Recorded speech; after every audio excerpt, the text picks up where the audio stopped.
En juin dernier, j'ai fait un jeûne de 21 jours, un jeûne hydrique où j'ai bu uniquement de l'eau pendant 21 jours. J'ai documenté ce jeûne sur mon autre chaîne qui est une chaîne plus autour de ce que moi il m'arrive dans ma vie, de mes réflexions et toutes ces choses-là, pas orientée sur le coaching. Donc je vous mettrai le lien de la première vidéo ici, ça sort en même temps que celle-ci en fait. Et je sais pas vous, mais moi il y a encore quelques années, on m'aurait dit qu'on pouvait ne pas manger pendant 21 jours.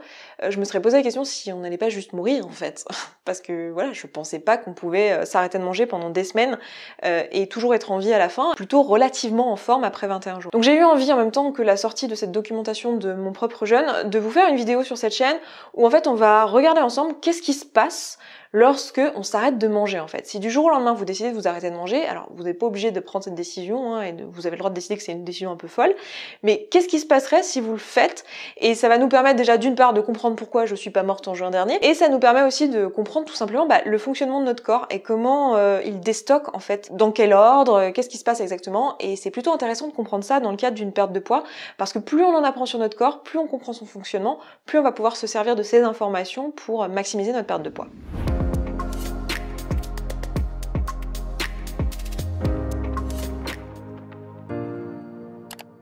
Si c'est la première fois que vous tombez sur cette chaîne, eh bien soyez la bienvenue, je m'appelle Esther Taïfé, je suis coach en émotion spécialisée dans la perte de poids et mon boulot c'est d'aider les femmes pour qui dire non à un cookie ça paraît totalement surhumain alors que faire des trucs insensés, super durs dans leur vie, c'est pas un problème. Si c'est votre cas, si vous reconnaissez là-dedans, eh bien n'hésitez pas à vous abonner, il y a des vidéos qui sortent tous les lundis et tous les jeudis.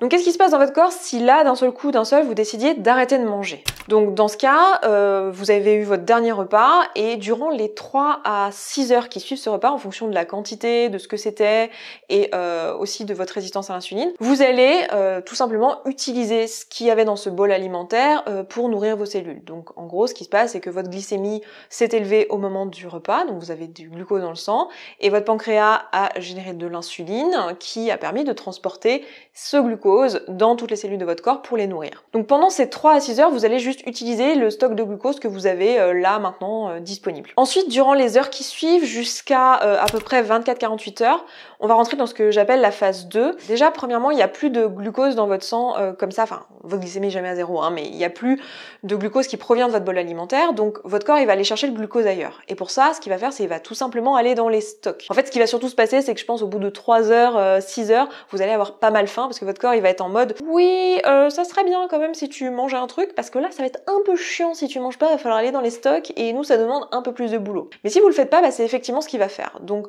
à ce moment-là, votre corps, ce qu'il va faire, c'est qu'il va aller chercher dans votre foie, en fait, les stocks de glycogène directement accessibles qui sont là exactement pour cette raison-là. Et ça va durer environ 24 à 48 heures. C'est aussi une période pendant laquelle vos hormones de croissance vont être à leur maximum. Par exemple, si vous avez envie de construire du muscle, ça peut être intéressant de faire du sport pendant cette période-là. Donc pendant une période de jeûne, peut-être si vous faites un jeûne intermittent, par exemple, si vous pratiquez le jeûne intermittent, si vous savez pas de quoi je parle, j'ai fait toute une vidéo sur le jeûne intermittent que je remettrai là. Ça peut être une bonne idée de pratiquer votre sport juste avant le moment où vous allez manger parce que c'est le moment où vos hormones de croissance vont être les plus élevées. Pendant cette période-là, c'est aussi une période où vous êtes pas mal en train de faire de l'autophagie. L'autophagie, c'est juste un mécanisme un peu de nettoyage, si on peut dire ça comme ça, de notre corps, où c'est une période pendant laquelle, si le corps a la possibilité, si l'insuline est basse, ce qui est le cas ici, hein, on n'a pas d'insuline, si on mange pas, on n'a pas l'insuline qui est appelée et qui est sécrétée.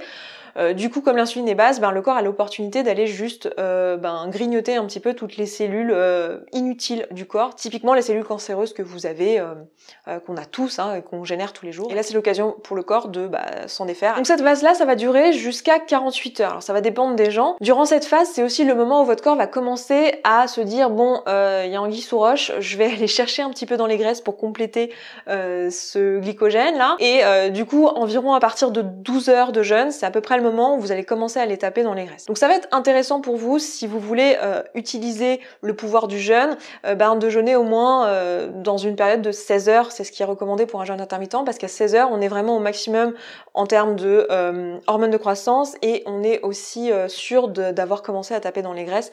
Donc c'est vraiment typiquement une bonne fenêtre si vous voulez utiliser le pouvoir du jeûne intermittent pour perdre du poids notamment et pour donc perdre de la graisse et prendre du muscle. Rien que de comprendre ça, ça nous apprend déjà une chose qui est que, a priori, si vous n'avez pas de problème particulier, donc pas de diabète typiquement, vous pouvez vous attendre à ne pas faire d'hypoglycémie avant au moins 24-48 heures parce que votre corps, ce qu'il va faire, c'est qu'il va tout simplement aller chercher dans ses stocks de glycogène accessibles dans votre foie. Donc déjà, c'est une bonne nouvelle si vous êtes un petit peu flippé comme ça du moment où vous allez avoir faim, où votre faim va passer, ou du moment où vous sautez un repas, etc. C'est une bonne chose déjà de comprendre que c'est comme ça que fonctionne le corps, donc il n'y a pas vraiment d'inquiétude à avoir. Après, est-ce que vous avez envie de ne pas manger pendant 48 heures ? Peut-être pas, mais déjà de savoir que vous n'allez pas mourir et que vous n'allez pas faire d'hypo, c'est plutôt un truc qui est pas mal à savoir. Ensuite, on entre dans la troisième phase du jeûne qui va durer jusqu'à peu près 3-4 jours, donc ça va dépendre des morphologies, de la quantité de gras et de la quantité de muscles que vous avez sur votre corps. Mais durant cette phase, en fait, c'est un peu une phase entre deux où votre corps il est pas bien au courant que vous avez décidé, enfin il est pas au courant du tout en fait que vous avez décidé de jeûner par exemple et de pas manger avant un certain temps. Donc lui pendant cette période là en fait il gère la situation heure par heure, jour par jour, minute par minute et comme il est pas au courant que vous allez pas lui apporter des glucides dans les heures qui viennent, il est pas au courant que vous allez pas manger en fait, lui ce qu'il fait c'est que il part au plus accessible. Il gère avec ce qui est le plus accessible et ce qui est le plus accessible ici ça va être les stocks de glycogène sauf que là il en a plus parce que le foie est arrivé à épuisement. Donc ce qu'il a de plus pratique, ça va être les stocks de glycogène qu'il y a dans vos muscles. Du coup, c'est une phase pendant laquelle vous allez principalement perdre du muscle. Alors évidemment, comme dès le début, dès 12 heures, on commence déjà à aller dans la graisse, il va aussi aller dans la graisse. Mais à ce moment-là, il va surtout taper dans le muscle parce que lui, il est pas au courant qu'en fait, ça serait mieux qu'il utilise la graisse uniquement comme carburant. Donc en fait, ce qui va se passer, c'est que vous allez perdre du muscle jusqu'au moment où votre corps va se dire « Oula, ça sent un petit peu le plan foireux là ». Elle a pas prévu ou il a pas prévu de nous donner à manger tout de suite maintenant. Donc là, on commence à voir la quantité de muscles qui s'abaisse. C'est pas une bonne idée de perdre du muscle à ce point-là. Je veux dire, si on doit courir après un ours pour aller le tuer et se nourrir, chose qu'un humain aura un peu de mal à faire, mais bon, voilà. C'est pas forcément la meilleure idée que de perdre tout son muscle. Donc on va plutôt passer en mode j'utilise la graisse. Donc pour le corps ça demande quand même un travail, enfin c'est demandeur d'énergie que de changer de source d'énergie principale. Donc à la fin de ces 3-4 jours, c'est le moment en fait vous allez changer de source d'énergie principale et au lieu d'utiliser le glycogène, vous allez passer sur la graisse. Et c'est là qu'on entre dans la quatrième phase du jeûne où à ce moment-là, en fait, votre source d'énergie principale, ça va être la graisse. Donc c'est la phase cétogène. Et en général, les personnes qui jeûnent vous disent que à peu près à cette période-là, au-delà des 4 jours, en fait, ça va être le moment où elles vont retrouver de l'énergie, que le 5e jour, c'est le jour le plus facile, que là, d'un seul coup, il y a plein d'énergie tout simplement parce que le corps il a arrêté de se dire bon on va avoir à manger, donc c'est le moment où on n'a plus faim, on n'a plus de demande de la part du corps de manger, de trouver de la nourriture, on a moins d'envie alimentaire et à ce moment-là on marche quasiment uniquement à la graisse. Alors le corps ne fonctionnera pas uniquement sur les stocks de graisse parce qu'en fait il y a quand même quelques organes qui ont besoin de glucose et qui peuvent pas fonctionner aux cétones. Les cétones c'est le carburant que donne la graisse en fait, alors que le glycogène ça va vraiment donner du glucose. Il y a certains organes dont le cerveau qui ont besoin de glucose. Donc on va toujours, si vous jeûnez pendant des semaines, vous allez toujours utiliser un tout petit peu de muscle, pas beaucoup, mais un tout petit peu pour faire fonctionner ces organes-là. Donc ça on va dire que c'est la phase la plus longue. Là vous avez vraiment de la marge et la durée de cette phase-là, ça va dépendre en fait de votre morphologie, ça va dépendre de la quantité de graisse que vous avez sur le corps, mais en fait cette phase-là elle peut durer très longtemps. Qu'est-ce qui va marquer la fin de cette phase-là ?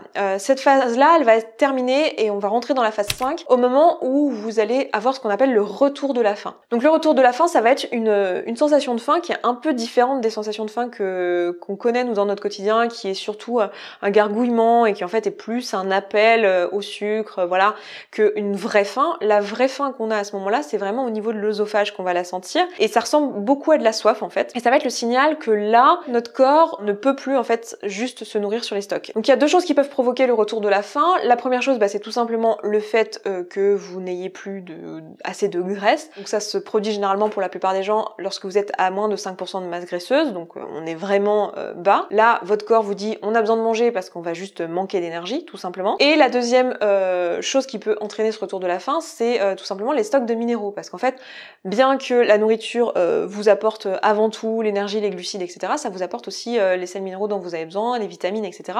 Et votre corps, il a un certain stock, mais il y aura un moment où ce stock ne sera plus suffisant et donc ça va vous provoquer le retour de la faim. Donc voilà dans les grandes lignes ce qui se passe si du jour au lendemain on arrête de manger après son dernier repas, étape par étape. Alors évidemment évidemment, vous n'êtes pas obligé d'avoir envie de jeûner, mais peut-être que vous serez inspiré par le jeûne à travers cette vidéo. Si c'est le cas, la seule chose que je peux vous recommander, c'est de vous faire accompagner dans le jeûne, parce que c'est pas quelque chose voilà, dans lequel vous êtes sain d'esprit tout du long, hein. Vous pouvez avoir des symptômes qui sont très désagréables. Donc vous avez pas mal de centres, notamment en France, qui permettent de faire un jeûne accompagné sur une semaine, voire des jeûnes plus longs. Donc si ça vous intéresse, n'hésitez pas à faire vos recherches et à pas faire ça tout seul, parce que ça peut être dangereux, même si dans ce que je viens de vous expliquer, vous voyez qu'en fait il n'y a pas forcément de très gros risques pour votre santé si vous êtes sain, dans un corps sain, que vous n'êtes pas enceinte, que vous n'avez pas de pathologie particulière et que tout va bien pour vous et que vous n'êtes pas à risque. C'est quand même important de juste se faire accompagner dans cette démarche-là, parce que c'est pas une démarche qui est anodine. Donc voilà pour cette vidéo, j'espère qu'elle aura été instructive. Si vous avez envie de vous faire accompagner dans une perte de poids, alors pas dans un jeûne long, parce que moi je vous accompagnerai pas dans ce genre de choses, je suis pas habilitée à le faire, mais si vous avez envie d'en savoir plus sur le coaching que je propose et d'être accompagné dans une démarche de perte de poids, de relation à la nourriture, de retrouver vos sensations physiques de faim et satiété, eh bien n'hésitez pas à regarder un peu dans la barre d'infos, vous avez un lien pour prendre un premier rendez-vous avec nous. Vous allez être reçu en premier rendez-vous par l'une de mes coachs qui va discuter avec vous pendant 45 minutes dans le but de comprendre ce qui vous amène, de comprendre votre problématique, votre rapport à la nourriture et voir si oui ou non notre coaching peut vous aider. Et si c'est le cas, on se retrouvera peut-être dans une prochaine séance. Et puis d'ici là, moi je vous souhaite une très belle journée et puis je vous dis à très vite dans une prochaine vidéo. Ciao ciao.